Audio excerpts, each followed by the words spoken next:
हे हे हा हा हा हा हो अरे फ्रेडी साहब आप यहाँ? मुझे छोड़िए सालुंके साहब, आप बताइए आप इतने खुश क्यों हैं? अरे यार वो बात ये अरे तो जाने देना यार, तुझे क्या मतलब है, जाने दे। अरे ऐसे कैसे जाने दूं? आपके खिले हुए चेहरे का राज तो मैं जान कर ही रहूंगा। आप बताते हैं या मैं एसीपी साहब को फोन करूं? एसीपी साहब को बीच में क्यों ला रहा भाई? अच्छा फ्रेडी, मैं अपने राज की बात तुझे बता सकता हूँ, लेकिन एक शर्त है। तू ये बात एसीपी प्रद्युमन को नहीं बताएगा। ठीक है ठीक है, पक्का ना? पक्का। बात ये है फ्रेडी कि आज जब मैं अपने घर में अपनी पुरानी कवर चेक कर रहा था ना, मालूम है मुझे उसमें क्या मिला? मोजे? अबे मोजे से ऊपर उठेगा कि नहीं? मोजे देख में मिले ये कॉलेज के टाइम के लेटर्स, लव लेटर्स। तो ये है आपकी खुशियों का राज? यस, ये लव लेटर्स। कौन है वो? पता नहीं। पता नहीं? अरे यार मतलब पता नहीं कौन थी वो, मैंने पता लगाने की कोशिश की पर पता ही नहीं चला यार। वैसे सालुंके साहब, कोई लड़की आपको लव लेटर्स लिखे, ये बात कुछ हजम नहीं हो रही है। हजम नहीं हो रही है? ये देखने के बाद भी हजम नहीं हो रही है, हैं? अभी तो मुझे समझता क्या है रेडी, कॉलेज के टाइम में मैं अपने आप में एक हीरो था, हीरो। अरे अपनी एक स्टाइल थी, वाह स्टाइल। कॉलेज को छोड़िए सालुंके साहब, अभी तो आप एक फिल्म के विलन जैसे लग रहे हो। क्या कह रहा था तू? मैं कुछ नहीं कह रहा तू? पक्का? पक्का। अरे यार फ्रेडी भुला दिया। अबे ये बता तू यहाँ आया क्यों था? अरे सालुंके साहब, मैं भी भूल गया था। एसीपी साहब ने पोस्टमार्टम की रिपोर्ट मंगवाई है। अरे यार ये एसीपी प्रद्युमन हमेशा घोड़े पे सवार क्यों रहता है यार? बोला था ना करता हूँ अभी। टाइम लगता है फ्रेडी। सालुंके साहब, आज आप अकेले हैं क्या? तारिका दिख नहीं रही है। अरे तारिका को मैंने जरा काम से भेजा यार। वैसे तुझे क्या मतलब है तारिका से? कुछ नहीं, ऐसे ही। अच्छा यार फ्रेडी, एक बात समझ में नहीं आ रही है यार, खून तो इनका जहर की वजह से हुआ है, लेकिन ये जहर इनके शरीर में गया कैसे, ये बात समझ में नहीं आ रही है यार।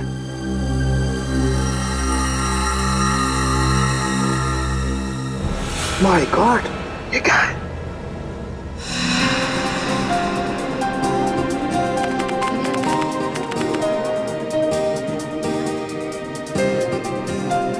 सर कैसा महसूस कर रहे हैं आप? आपकी जिंदगी का सबसे बड़ा और पहला एग्जीबिशन है। पहली चीज तो हमेशा खासी होती है, फिर वो चाहे पहला प्यार हो, पहली बारिश का एहसास हो, या फिर मेरा एग्जीबिशन। और इस पे 4 चांद तो तब लगेंगे जब पीपलगढ़ की महारानी शांति देवी जी खुद मेरा एग्जीबिशन देखने आएंगी।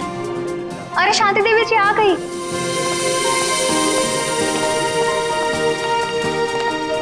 शांति देवी जी नमस्ते। मैं आपका बहुत आभारी हूँ जो आपने इस छोटे कलाकार के लिए अपना कीमती वक्त निकाला। कलाकार कभी छोटा नहीं होता मुकेश जी, और वैसे भी हमें कलाओं से हमेशा से ही लगाव है। आपकी एग्जीबिशन देखते हैं? जी जरूर, आइए। शांति देवी हाय हाय, शांति देवी हाय हाय, शांति देवी हाय हाय। हमारे खिलाफ नारे लगा रहे कि किसकी हिम्मत? वीरेंद्र जाओ उन्हें मार दो।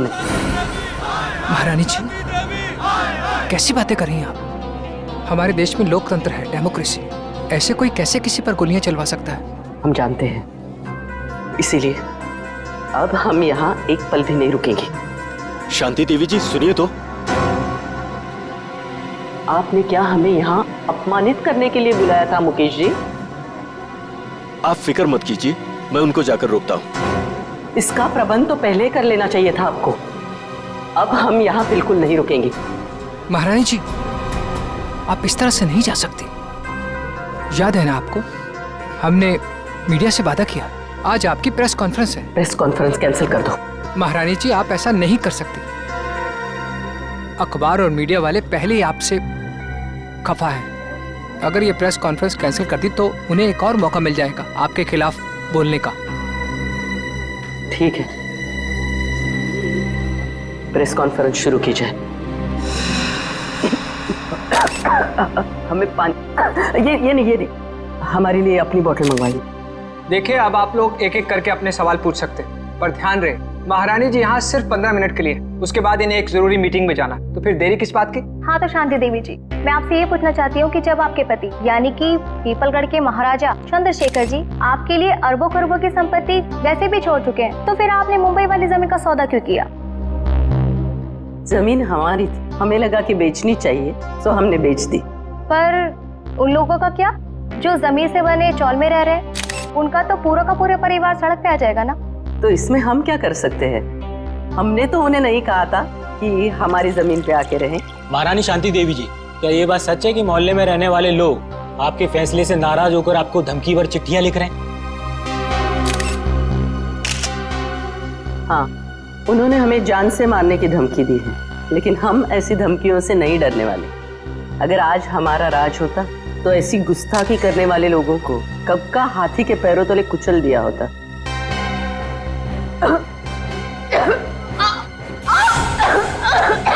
अरे महारानी जी की तबीयत खराब हो रही है, जल्दी हेलो एम्बुलेंस, जल्दी गुलाबी सिटी हॉल, जल्दी।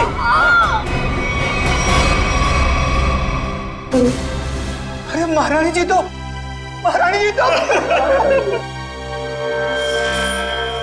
पूरा शरीर नीला पड़ गया है, मौत तो जहर से ही हुई है। मगर सर, इतनी भीड़ भाड़ वाली जगह में कोई जहर दे कैसे सकता है इन्हें?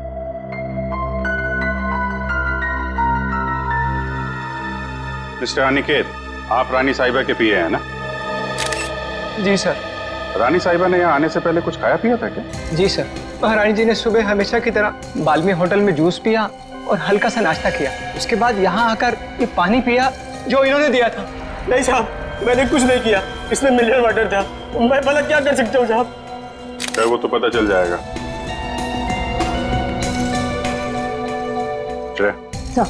सारी चीजें फोरेंसिक लैब में भिजवा देना।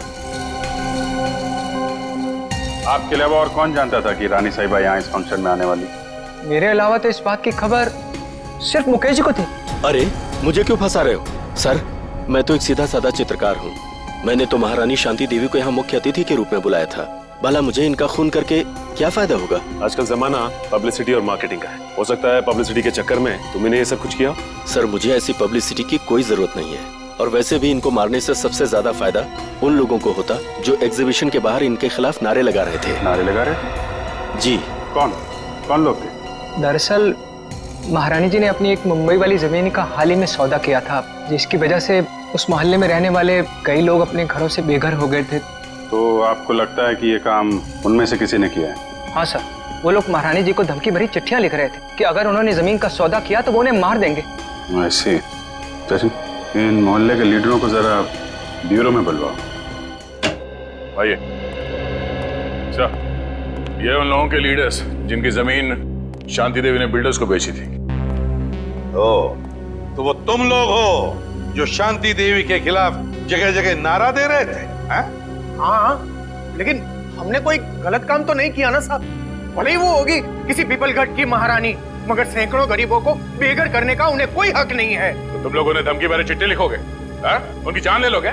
नहीं, हमने कोई धमकी भरी चिट्ठी नहीं लिखी, ना ही हमने किसी की जान लेने की कोशिश की। ये हमारे आंदोलन को बंद कराने की साजिश है। चुप! शांति देवी को चिट्ठी तुम में से किसी ने लिखी है, समझे? पता है हमें। रेडी? तो कागज और पेन दे दो।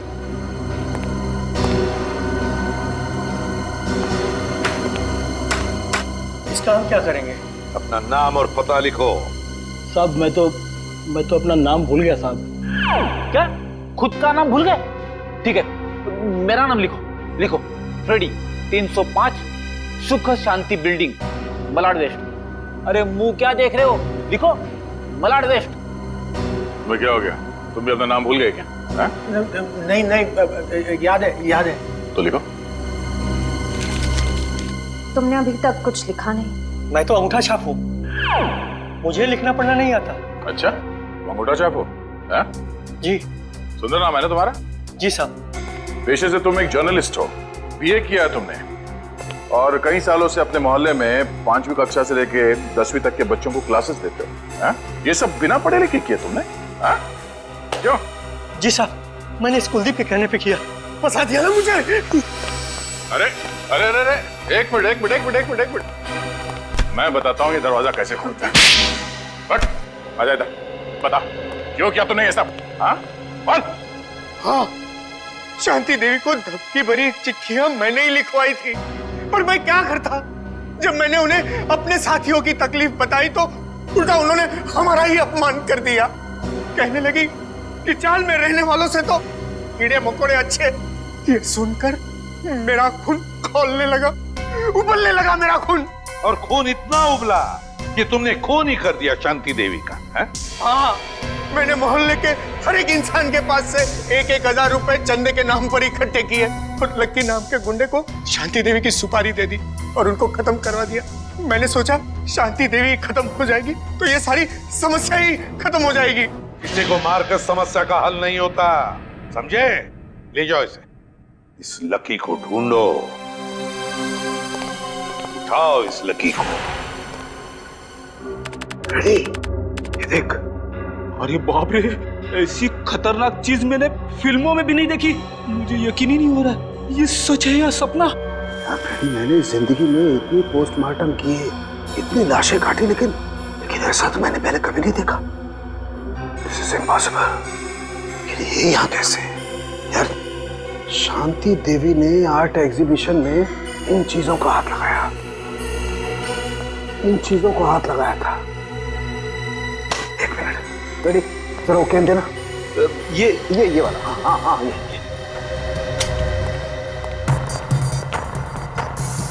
मैं एसीपी साहब को फोन करता हूँ।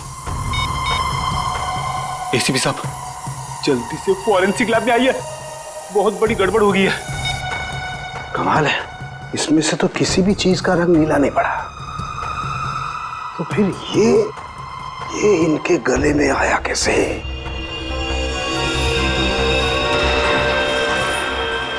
माय गॉड, इनके गले के अंदर सांप। बॉस, अपने सीआईडी के कैरियर में बहुत कुछ देखा, बहुत कुछ सुना, बस यही बाकी रह गया था। लोग तो सांप के जहर से मरते हैं, लेकिन इनके तो गले में मरा हुआ सांप। वही तो एन गजब की पहली। ना जानकी देवी के खाने में सांप का जहर था, ना इनके शरीर पर कहीं पर भी सांप के डसने के निशान नहीं, और फिर भी एक सांप मिलता है इनके शरीर के अंदर, मरा हुआ सांप। सर, कहीं इन्होंने लंच में सांप तो नहीं खा लिया? नहीं फ्रेडी, नहीं। जरूर किसी ने किसी न किसी तरीके से, धोखे से इनके शरीर के अंदर एक सांप डाल दिया, सांप का जहर डाल दिया है, धोखे से। सर, उन किराएदारों ने बताया था कि उन्होंने शांति देवी को मारने की सुपारी लक्की को दी थी। लक्की? तो फिर अब लक्की ही बताएगा कि शांति देवी के शरीर में उसने सांप डाला कैसे। क्या बात है बॉस, आप इतने परेशान क्यों? अरे राघव, घबराओ नहीं तो क्या करूं? सीआईडी वालों को लग रहा है कि शांति देवी का खून मैंने किया। मतलब शांति देवी का खून आपने नहीं किया? अरे मेरा दिमाग इतना खराब नहीं है राघव कि इतनी बड़ी एसपी को मारने के बारे में सोचूंगा। मैंने तो सोचा था सिर्फ सुपारी के पैसे ले लूंगा और उन्हें मारूंगा नहीं, लेकिन मुझे क्या पता था कि वो सचमुच मारी जाएंगी और मैं फंस जाऊंगा। लेकिन सीआईडी तो यही सोच रही है कि खून आपने किया है। हाँ यार, इसलिए तो मैं ये देश छोड़कर जा रहा हूँ, और तुम लोग को भी जैसे मौका मिले ऐसी जगह चंपत हो जाओ जहाँ सीआईडी का हाथ तुम लोग तक न पहुंच पाए। बॉस, वो सब तो ठीक है, पर हमारा हिस्सा? अरे उसके बारे में तो मैंने कुछ सोचा ही नहीं। इतना काफी है कि तुम लोग रख लो। इतने सालों की वफादारी का ये इनाम। ये भी ले लो। इतना काफी है ना, बस। और ज्यादा लालच नहीं। ये मत भूलो कि मैं तुम लोग का बॉस हूँ। बॉस हो नहीं थे। क्या मतलब? मतलब ये कि अब हम तुम्हें इनाम देंगे और इसके बाद तुम्हें सीआईडी से कोई खतरा नहीं होगा। क्या कर रहे हो तुम लोग? तुम्हारा दिमाग तो ठिकाने भरा है। सुनो, तुम ये पैसे आपस में बांट लो और किसी सुरक्षित जगह जाके छुप जाओ। क्या तुम्हें पैसे नहीं चाहिए थे राघव? पैसे बहुत है मेरे पास। मैं तो सिर्फ इतना चाहता हूँ कि शांति देवी के खून का केस तुम्हारी मौत के साथ बंद हो। मेरे साथ इतना बड़ा धोखा किया तुमने। कोई अपनी जगह से नहीं हिलेगा। सीआईडी, खून डालो इन्हें।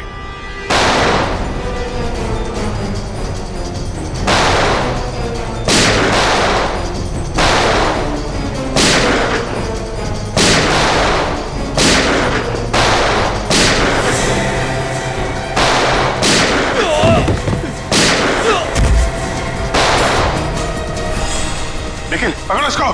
सर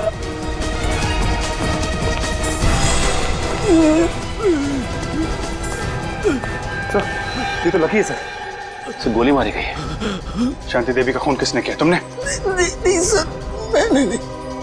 किसने मारी गोली? उन्हें तो बोलो।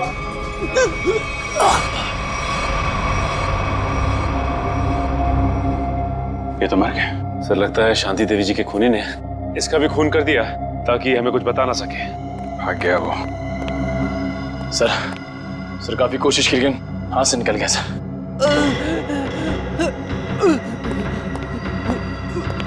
ये तो जिंदा है। सचिन, एम्बुलेंस को फोन करो जल्दी, इससे हमें काफी कुछ पता चल जाएगा।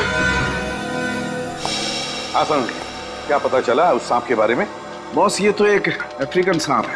अफ्रीकन सांप? हाँ फ्रेडी सर, ये देखिए, इस सांप का नाम है अफ्रीकन ट्रोगा और ये दुनिया का तीसरा सबसे जहरीला सांप माना जाता है। क्या इतना जहरीला सांप? क्या ये सांप हमारे देश में भी पाया जाता है? नहीं श्रेया, ये हमारे देश में नहीं पाया जाता, बल्कि एक अफ्रीका के भी छोटे से टापू मैरियट ओलानो में पाया जाता है। सर शायद शांति देवी अफ्रीका के इस टापू मैरियट ओलानो गई होगी और शायद वहाँ का पानी इन्होंने पिया होगा और पानी में सांपों के अंडे होंगे जो इनके पेट में चले गए होंगे और अंडों से सांपों के बच्चे निकले होंगे। उनमें से एक बच्चा इनके गले तक आ गया होगा और इन्हें काट लिया होगा। बोल बोल सालुंखे, बोल। नहीं फ्रेडी, ऐसा नहीं हो सकता है। नहीं ना, देखो, इंसान के पेट में HCl नाम का एसिड होता है जो बड़ी से बड़ी चीज को भी बहुत जल्दी पचा देता है। यहाँ तक कि ये एसिड लोहे के टुकड़ों को भी बहुत जल्दी गला देता है। एग्जैक्टली। इसलिए अगर इस तरह के अंडे शांति देवी के पेट में चले भी गए होते तो बस कुछ ही घंटों में नष्ट हो जाते। मतलब किसी अलग तरीके से वो सांप शांति जी के गले में गया। हाँ बॉस, और गया भी पिछले 24 घंटे के अंदर अंदर है। 24 घंटे के अंदर? सर, पिछले 24 घंटों में तो शांति देवी उस होटल में ही थी। हाँ, पिछले 24 घंटे तो शांति देवी होटल बाल्मी में ही थी। तो फिर इस सांप का राज भी उसी होटल बाल्मी में खुलेगा, होटल बाल्मी में। हाँ अभिजीत, अच्छा उस गुंडे को होश आ गया? अच्छा नाम बताया उसने उस गुंडे का जो भाग गया? वो राघव। राघव।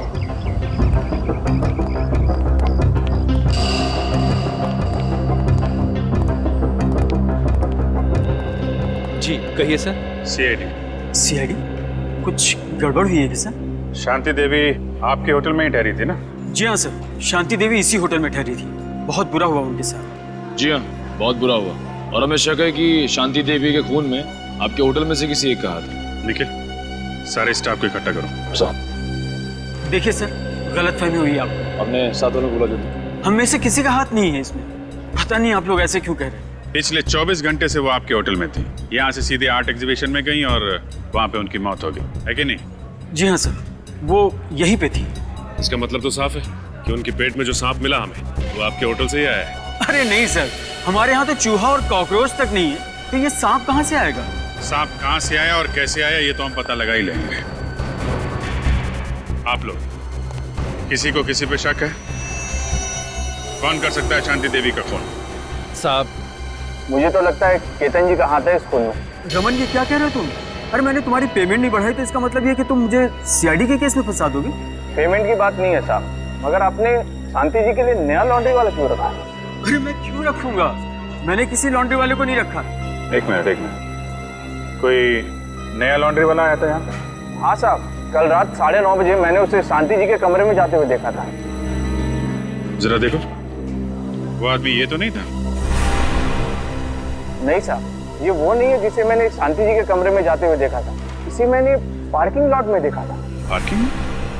मतलब राघव के साथ कोई और भी मिला है शांति देवी के खून में? उस आदमी ने लॉन्ड्री वाले के कॉस्ट्यूम पहन रखी थी। हाँ साहब। अपना लॉन्ड्री रूम दिखाइए। Please sir. ये रहा हमारा लॉन्ड्री रूम। ये पार्थो है, पिछले 5 सालों से हमारे इस होटल में काम कर रहा है। पार्थो, ये सीआईडी वाले। सीआईडी? पार्थो, शांति देवी का खून हो गया मालूम है ना तुम्हें? साहब, उस खून में मेरा कोई हाथ नहीं है साहब। अरे भाई, वो सब हमें पता है कि तुमने खून नहीं किया। ये बताओ कि किसी नए लॉन्ड्री वाले को देखा क्या होटल में तुमने? हाँ साहब, एक आया था, पर आज वो काम पर नहीं आया। शायद आप ही ने तो उसे काम पर रखा था साहब। पार्थो, ये कैसी बात कर रहे हो? इससे पहले मैंने किसी भी नए आदमी को अगर यहाँ पे रखा है तो सबसे पहले तुम लोगों से मिलवाया है। ना मैंने मिलवाया है और ना ही सर मैंने किसी को रखा है यहाँ पे। वो आदमी दिखता कैसा था? साहब आदमी तो बहुत लंबा चौड़ा था, पर उतना ही आलसी। रानी साहिबा के अलावा किसी भी कमरे की चादर बदली नहीं किया साहब उसने। अच्छा, तो आपने उससे पूछा नहीं कि वो बाकी कमरों की चादरें क्यों नहीं बदल रहा है? अब पूछा था साहब, अंग्रेजी भी बोल रहा था और अंग्रेजी हमें आती नहीं। अंग्रेजी में पट्टी पढ़ा के निकल गया। काफी चालाक आदमी है। उस आदमी का स्केच बनवाना होगा तुमको, ठीक है? हाँ साहब। ठीक है। वो सांप उस आदमी ने यहीं कहीं छुपा के रखा था। साहब मुझे सांप से बहुत डर लगता है साहब। ठीक है ठीक है, आप लोग जरा बाहर जाइए, हमें यहाँ की तलाशी लेनी है। हाँ साहब।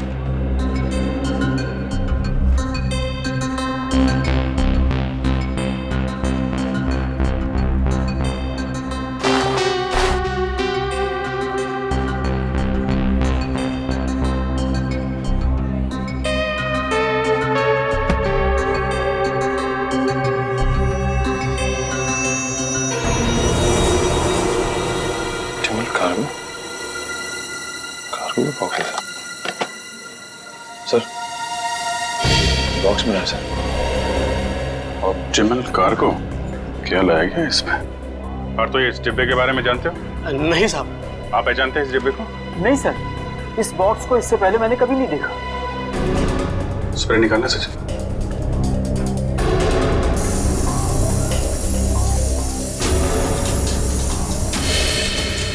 नीला हो गया, मतलब वो सांप इसी डब्बे में लाया गया है। Optimal cargo. कहिए सर, कुरियर करना है आपको? हाँ, सिर्फ इंडिया में कुरियर भेजते हो या बाहर देश भी कुरियर भेजते हो? अरे सर, हर जगह, लंदन, पेरिस, चीन, जापान, यूके, यूएसए, जहाँ भी, दुनिया के हर कोने में आपका पार्सल पहुंच जाएगा। अरे वाह! और क्या क्या भेजती है आप कुरियर में? सब कुछ सर, जैसे किताबें, कपड़े, तस्वीर और ऑफिशियल कागजात वगैरह। और सांप? क्या? हाँ, सांप भेजते हैं आप कुरियर में? ये क्या कह रहे हैं आप? सांप भला कोई कुरियर में भेजता है क्या? अब ये तो आप ही बताओगे। हाँ? आपके कुरियर कंपनी के इस बॉक्स में सांप भेजे गए थे। ये कैसी बात कर रहे हैं आप? अच्छा, इस बॉक्स पे जो ये लेबल लिखा है उसे पता कर सकते हैं कि ये पार्सल किसने भेजा था? ए मिस्टर, तुम होते कौन मुझे ऑर्डर देने वाले? हैं?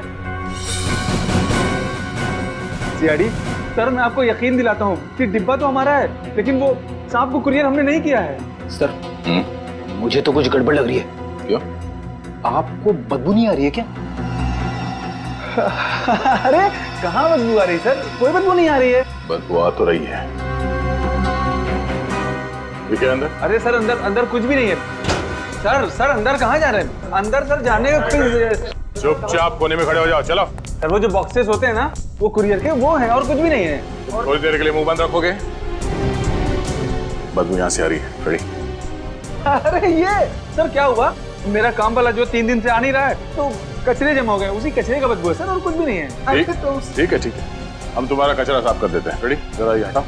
सर ये कुछ भी नहीं सर। सर सुनिए, सर सुनिए। रेडी? कुरियर कंपनी के आड़ में जानवरों की तस्करी करते हो तुम लोग? हाँ?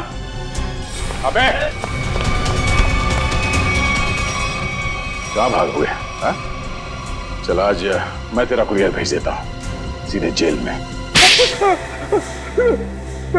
सर मुझे माफ कर दीजिए, मुझे बहुत बड़ी गलती हो गई। मैं आइंदा से जानवरों की तस्करी का ख्याल भी अपने दिमाग में नहीं लाऊंगा सर। चुप! इतने सारे विदेशी जानवर मिले तुम्हारे गोदाम में, हाँ? कब से तस्करी कर रहे हो ये? पिछले 5 साल से। पिछले 5 साल से?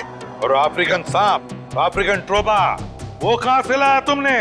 किसके कहने पर मंगवाया वो? बताओ।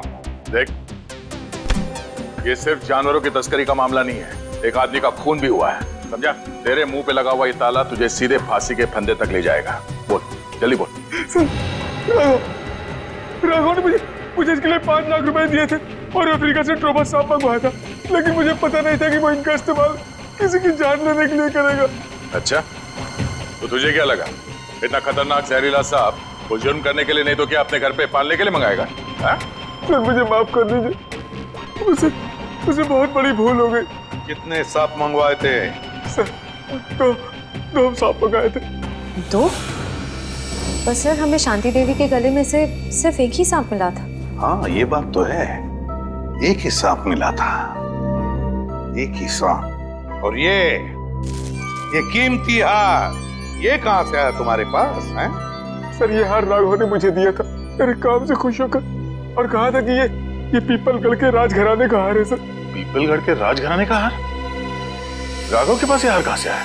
वही तो दया, कुछ न कुछ तो गड़बड़ जरूर है, कुछ न कुछ तो गड़बड़ जरूर है। जरूर कोई न कोई तो है उस राजघराने से संबंधित जिसने शांति देवी का खून किया है। हाँ सर, और एक बहुत बड़ी पहेली है जो मेरी समझ में नहीं आ रही सर। इस शांति देवी को मारने के लिए कोई अफ्रीका से सांप क्यों मंगवाएगा? इंडिया से कोई जहरीला सांप उठा लेता या फिर ऐसे ही मार देता?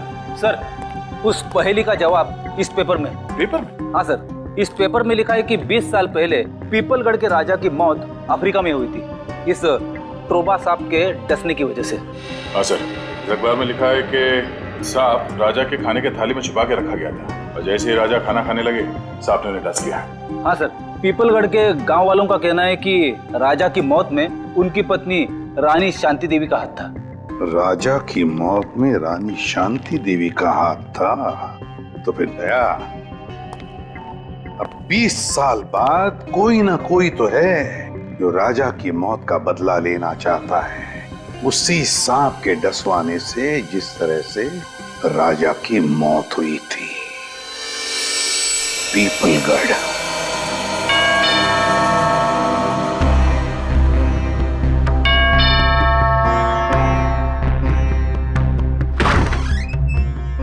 आप लोग?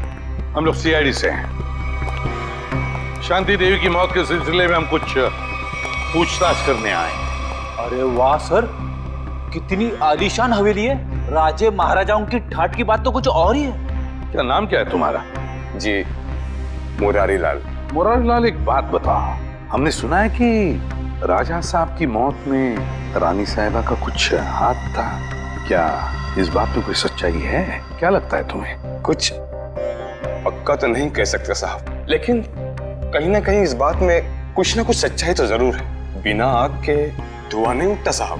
तुम्हारे हिसाब से यहाँ की रानी के पास कोई ठोस वजह थी राजा का खून करने की?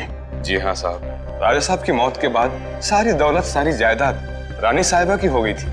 इससे बड़ी और क्या वजह हो सकती है राजा साहब को अपने रास्ते से हटाने की? क्यों, दोनों को कोई औलाद नहीं थी क्या? नहीं साहब, इसी बात का तो दुख है कि राजा साहब के बाद इस वंश को चलाने वाला और कोई नहीं है। क्या हुआ था? सर जरा ये पेंटिंग देखिए, होटल में उस लॉन्ड्री वाले का जो स्केच बनवाया था, वो स्केच इस पेंटिंग से मिलती जुलती है सर। ये देखिए। हाँ, लगता तो वही चेहरा है, सिर्फ इस स्केच में इस दाढ़ी की कमी है। ये तो राजा साहब की तस्वीर है, इन्हें मरे हुए तो बरसों बीत गए। अगर ये राजा साहब की तस्वीर है तो फिर हो सकता है ये स्केच राजा साहब के बेटे का है। नहीं, उनकी कोई संतान नहीं थी। पता नहीं क्यों मुझे लग रहा है कि ये हमसे कुछ छुपा रहा है। अरे नहीं साहब, मैं भला आप लोगों से कुछ क्यों छुपाऊंगा? देखो मुरारी लाल, तुम कोई दूध के धुले नहीं हो। अगर यही बात होती तो तुमने अपना शक बोल के क्यों नहीं दिखाया पुलिस वालों को कि राजा साहब की मौत में शायद रानी साहब का हाथ है? साहब, हम इस हवेली के नौकर हैं।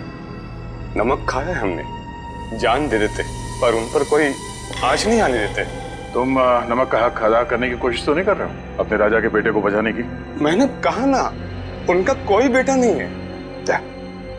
जरा महल देख लो, मैं आता हूँ अभी। हाँ सर।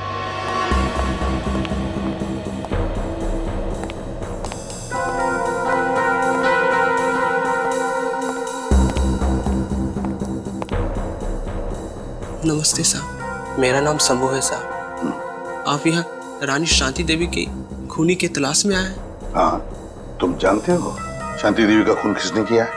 नहीं साहब, इतना तो मुझे नहीं मालूम, लेकिन इतना जरूर मालूम है साहब कि मुरारी आपसे झूठ बोल रहा है साहब। मुरारी झूठ बोल रहा है? कैसा झूठ?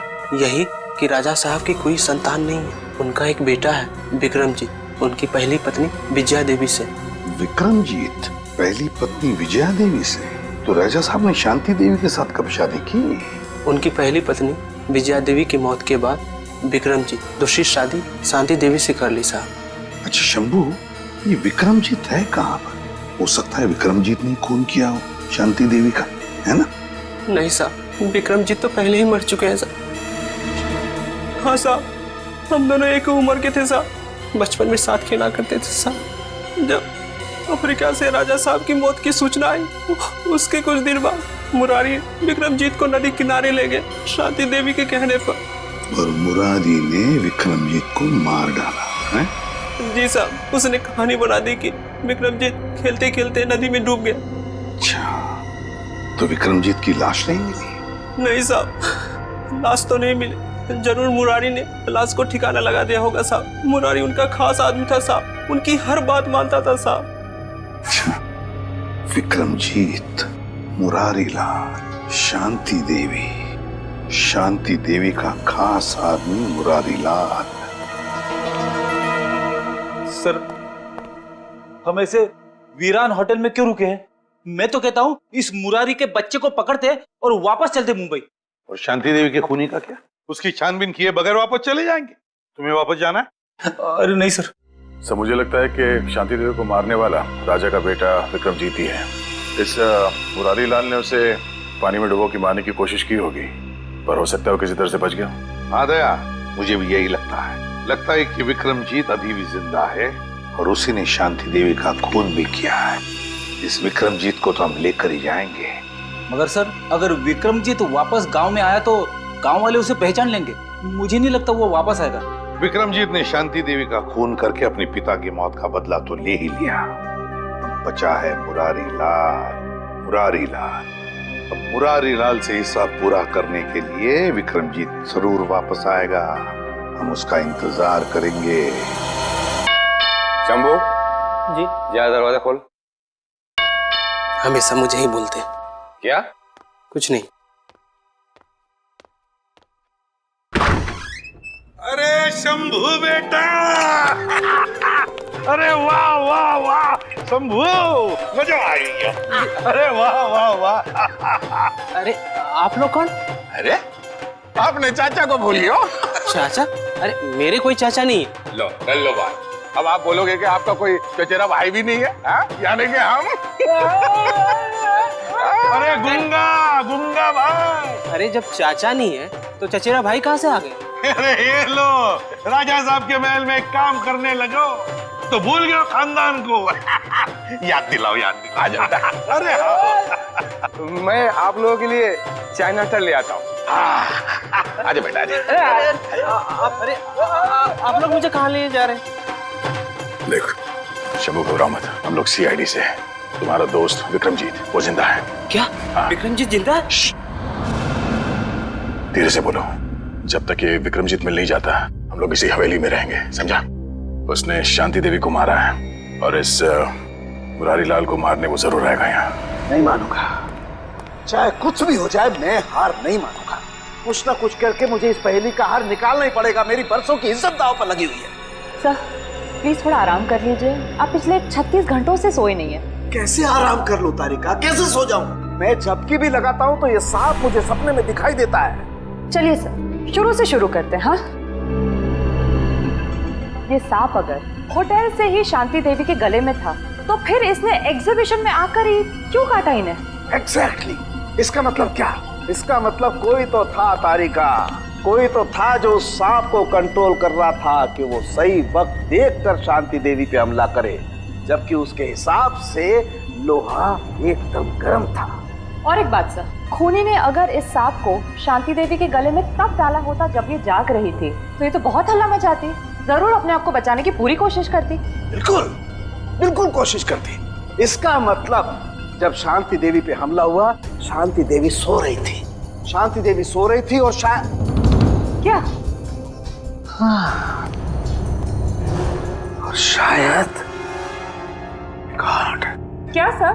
ओह माय गॉड, और शायद ये सांप भी सो रहा था।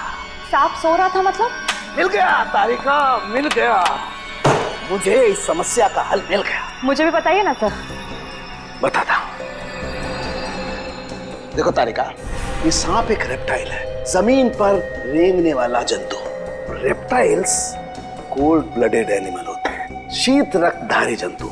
ये मौसम के हिसाब से अपने शरीर का तापमान बदल नहीं सकते हैं, और इसलिए जब बहुत ज्यादा ठंड होती है ये सांप हाइबरनेशन में चले जाते हैं, शीत निद्रा में चले जाते हैं। ओह गॉड, इसका मतलब सर खोनी ने जानबूझकर इस सांप को ठंडी जगह पे रखा। बिल्कुल, ताकि वो हाइबरनेशन में चले जाए। यस। पर सर, अगर ये सांप भी सो रहा था और शांति देवी भी सो रही थी, तब भी अपना सवाल तो वही का वही है कि ये सांप शांति देवी के खाने की नली तक पहुंचा कैसे? खाने की नली तक पहुंचा कैसे? एक मिनट, ये सांप शांति देवी की खाने की नली तक पहुंचा कैसे तारिका? ये शायद हमें इस सांप की चमड़ी बताएगी। एक मिनट, एक मिनट।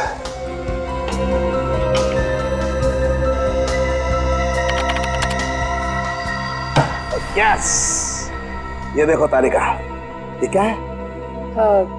Poppy seed oil. और ये पॉपी सीड ऑयल इस सांप की चमड़ी पर लगा हुआ है। लेकिन सर, सांप तो ऐसा कोई तेल अपने शरीर से निकालते नहीं है ना? Exactly right. तो इसका मतलब क्या?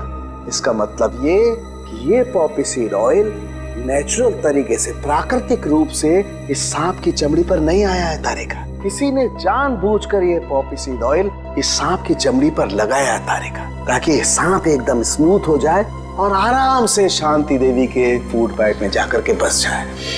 और जब ये सांप शांति देवी के फूड पाइप में जाके बस गया तो इनके खाने की नली की गर्मी की वजह से सांप जाग गया, और जाग कर इसने शांति देवी के फूड पाइप के अंदरूनी हिस्से में डस लिया, जिसकी वजह से शांति देवी की मौत हो गई।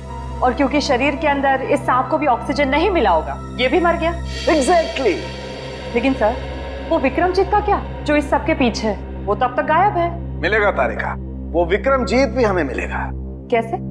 ये पॉपी सीड ऑयल जो हमें सांप की चमड़ी पर मिला है तारिका, ये पॉपी सीड ऑयल ही हमें उस विक्रमजीत तक लेके जाएगा।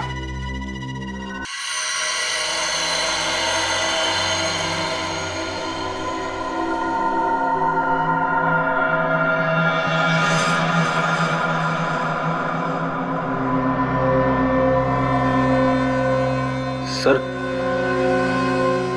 सर, हाँ, क्या हम लाइट चालू रखकर विक्रमजीत पर नजर नहीं रख सकते?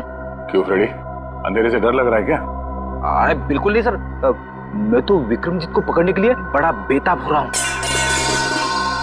सर, ये तो बर्तन गिरने की आवाज है। लगता है वो आ गया था। सर, आवाज किचन की तरफ से आ रही है।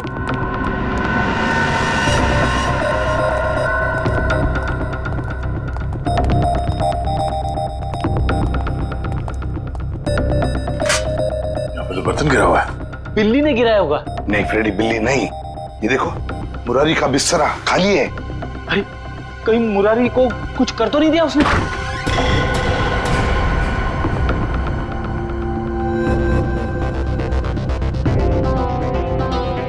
सर, ये तो अकेला है। मुरारी कहाँ है? रुक जाओ, ये तो गोली चला दूंगा।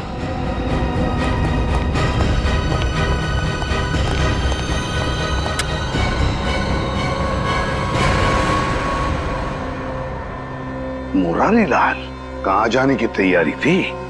हवेली छोड़ कर जा रहा हूँ साहब, हमेशा हमेशा के लिए। क्यों, डर तो नहीं लग रहा था कि विक्रमजीत तुम्हें मार न दे?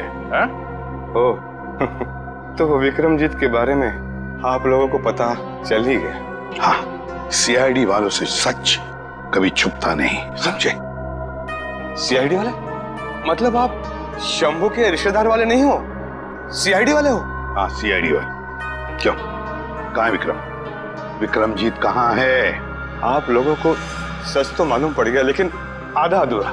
मैंने राजकुमार विक्रमजीत को नहीं मारा, बल्कि उसकी जिंदगी बचाई। मैंने पाल पोस के उसको बड़ा किया, उसे रानी शांति देवी की नजरों से बहुत दूर रखा, ताकि रानी शांति देवी को यह पता ना चले कि राजकुमार जिंदा है। अगर उसे ये पता चल जाता तो उसे मारने में कोई कसर नहीं छोड़ती। इस वक्त विक्रमजीत कहाँ है? नहीं नहीं, मैं जान दे दूंगा, लेकिन आप लोगों को भी नहीं बताऊंगा। सच बता, बता, देखते हैं। आसाड़ के बता जल्दी, यार ये तो हमें भी पता है कि विक्रमजीत ने खून किया है, कुछ नई बात बता। Poppy seed oil, oh poppy seed oil, good work Salunkhe, कभी कभी अच्छा काम करता है तो थैंक यू। अब हम पहुंच जाएंगे विक्रमजीत के पास। मैं जानता हूँ सीआईडी तुम्हारे पीछे। पर बॉस आपको कैसे पता चला? ये लो, इसमें 5 लाख रुपए हैं और तुम्हारा नकली पासपोर्ट। आज शाम को 6 बजे की फ्लाइट है, लंदन निकल जाओ। शुक्रिया बॉस। अरे पैसे तो गिन लो। क्या बॉस, आप भी।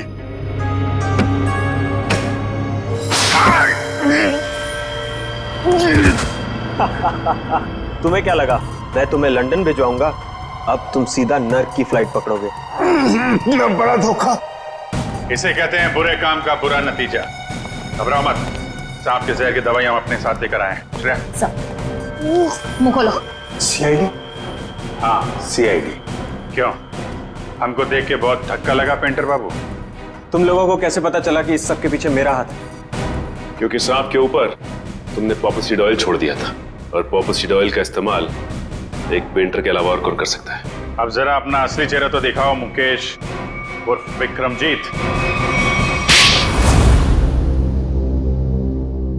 बताओ पीपलगढ़ के राजकुमार विक्रमजीत, अपनी माँ का खून क्यों किया तुमने? माँ नहीं थी वो, मेरी सौतेली माँ थी, जिसने पैसों के लिए मेरे पिता राजा चंद्रशेखर जी को तड़पा तड़पा कर मार दिया। और इसीलिए तुमने शांति देवी को भी उसी तरह मारा, तड़पा तड़पा के। हाँ, उसके गुनाह की यही सजा थी जो मैंने उसे दी। उसने मेरे पिता को ही नहीं मारा, बल्कि मुरारी के हाथों मुझे भी मरवाना चाहता। सजा देने का हक तुम्हारा नहीं, कानून का है। यही बात होती तो तुम कानून की मदद ले सकते थे। उसने मेरे पिता को मारा था, इसलिए उसे भी मारने का हक सिर्फ मुझे ही था। तुम्हारे मुकेश बनने के पीछे क्या मकसद था? मैं शांति देवी को अपनी आंखों के सामने मरता हुआ देखना चाहता था, इसलिए मैंने मुकेश का रूप लिया और वो आर्ट एग्जीबिशन रखकर उनको न्योता भेजा। फिर तुमने दीपक को 5 लाख रुपए दिए और अफ्रीका से वो जहरीला सांप मंगवाया, और फिर खुद एक लॉन्ड्री बॉय बनकर शांति देवी के कमरे में गए और पॉपी सीड ऑयल के जरिए वो सांप शांति देवी के गले में उतार दिया।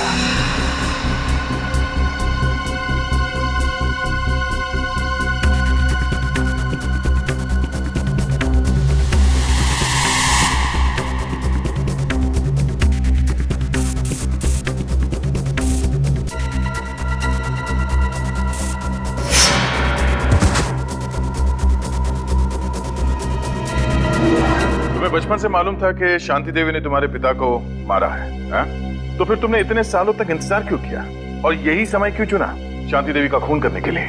क्योंकि मुझे सही समय का इंतजार था। सही समय का इंतजार, और तुम्हारा सही समय आ गया जब शांति देवी ने अपनी मुंबई की प्रॉपर्टी 300 करोड़ में बेच दी।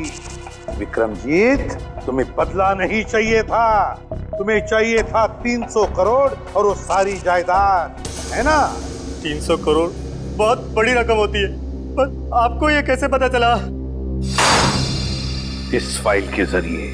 ये फाइल जो हमें तुम्हारे घर से मिली, इसमें है वो डीएनए रिपोर्ट, तुम्हारा डीएनए रिपोर्ट। विक्रमजीत, तुम जानते थे कि अगर इस जायदाद को कोई वारिस नहीं तो सारी जायदाद, सारा पैसा ट्रस्ट में जाएगा, और इसलिए तुमने प्लान बनाया और अपना डीएनए रिपोर्ट तैयार किया, ये साबित करने के लिए कि तुम ही इस जायदाद के असली वारिस हो। पर अफसोस, वो 300 करोड़ की लालच, वो जायदाद की लालच तुम्हें राजगद्दी पर नहीं, फांसी के फंदे पर ले जाएगी, फांसी के फंदे पर। For more updates, subscribe to our channel, click the show links and enjoy watching the videos.